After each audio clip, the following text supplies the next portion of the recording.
Hello. So the last video got pretty heavy, so I'm just gonna switch back to a topic that I actually know more about and I actually enjoy: combat sports. In this case, Muay Thai. So let's watch this Instagram reel, and I'm gonna react to it. Uh, 5 rounds, yeah. Depends on weight class. 3 round Muay Thai.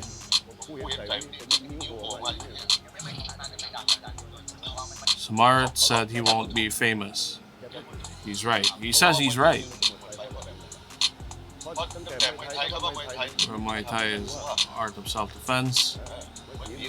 Muay Thai is art of defense, not to brawl. There is no more, only using power. Just a brawl fest. So yeah, that was Pipan Jackie Jim. He's one of the legends, and he's a crew right now, a teacher. And there, they talked about this shift right now, this paradigm shift in Muay Thai. One championship.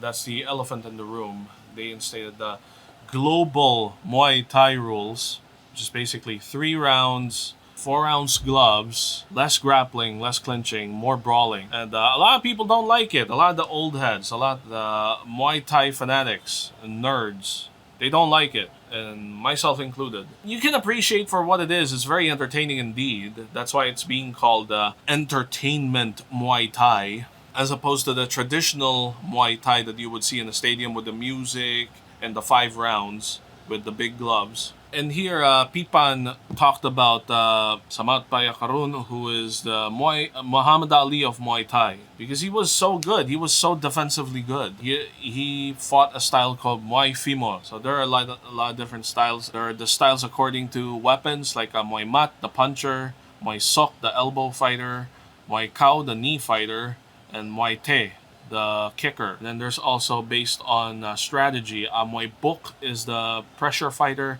and Muay Fima, which is the defensive all-around fighter. A lot of people see Muay Fima as the quintessential Muay Thai style, especially for traditional Muay Thai. But as he said there in that reel, Muay Fima is dying because of entertainment Muay Thai, with shorter fights, with 3 rounds, and with lighter gloves and less grappling. It favors a fighting style that's more Muay Bok.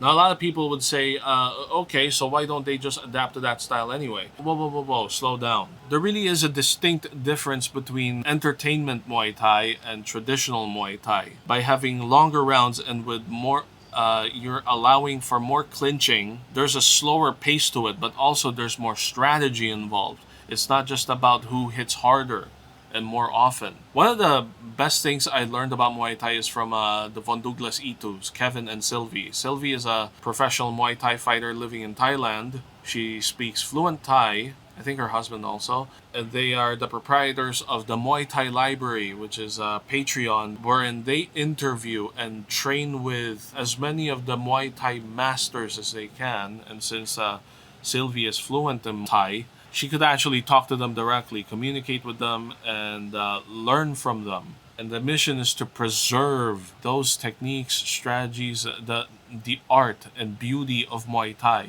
in the Muay Thai library, and hopefully spread it to the rest of the world. I myself am a patron. Yeah, I pay $10 every month to get that juicy information, and also a lot of the stories that they tell in those videos. And one of the things that they like to talk about is how most people misunderstand Muay Thai. I even wrote a blog post about this. Most people misunderstand it because you gotta understand Muay Thai is a Buddhistic art. It's inspired by Buddhism. Thailand is a Buddhist country, and Muay Thai is like an allegory for the cycle of samsara, the cycle of death and rebirth. The gist of it is, traditional Muay Thai is about standing well. Your objective in Muay Thai is to stand well. When you're in your stance, you're going forward, you're holding firm, you're holding strong, you're standing well. Yun di di, as they would say. I don't speak Thai, so I don't know the tone. So even when you're throwing your techniques, you gotta maintain your stance, you gotta maintain your balance. How it relates to Buddhism is it's about going through your struggle. You're living through, because life is suffering. You're going through your suffering with dignity, with nobility. By standing well, You are showing, you are living with the noble path. You're walking the noble path. That is what Muay Thai is about. The objective in Muay Thai is to stand well and make your opponent not stand well. And so in my blog post, I put the analogy of when you're watching Muay Thai, don't think Street Fighter with the life bars. Think Sekiro with the poise system. What you're trying to do is breaking your enemy's stance, right? That's what you're trying to do. You're trying to break them. With the advent of entertainment Muay Thai with shorter rounds, less clinching, and more, and all the other rules that incentivize more action, you are losing a lot of that element of standing well. You're losing all the strategic nuances. It's all about action now. And that's fun too. However, something gets lost in that mix. Entertainment Muay Thai is more one-dimensional. It favors one type of fighter, the aggressive fighter. And therefore, there's a lot more physicality involved. You gotta be more...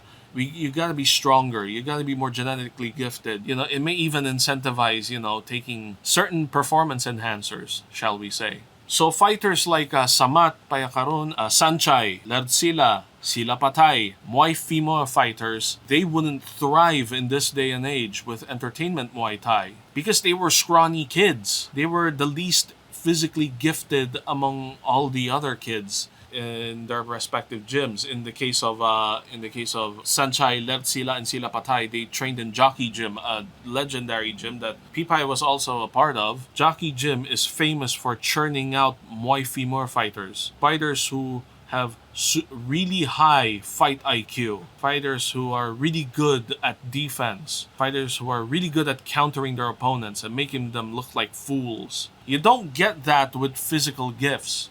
You get that with practice, with sparring. Get that with skill. You have to work hard in order to acquire that skill. And the good thing about that kind of style is that you don't have to be strong. You just have to work hard and get good. Once again, Sekiro, FromSoft games, get good.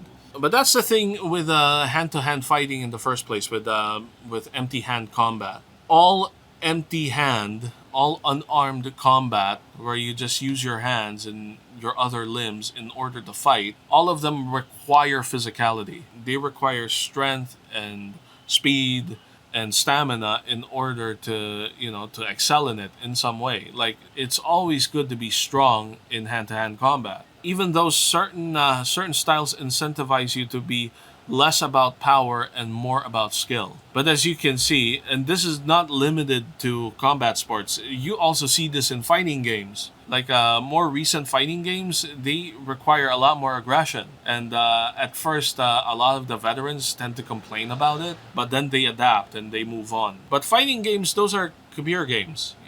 It's this, or this, or this. It's just your fingers doing most of the work. Or for a lot of other people, they may be, playing with their face, playing with their feet. But in hand-to-hand combat, in real fighting, well, more of your body is involved. So it really paves the way for the more genetically gifted. The stronger, meatier fighters will always shine. And if they happen to be hardworking as well, then that's the perfect combination. You have work ethic and genetic gifts combined. You pretty much have the perfect fighter. But you see, they have to make up rules. They have to make up more constraints for those kinds of people to shine even brighter. The less constraints there are, the less gifted have a chance to shine. That's the point. This is true in Muay Thai. This is also true in MMA.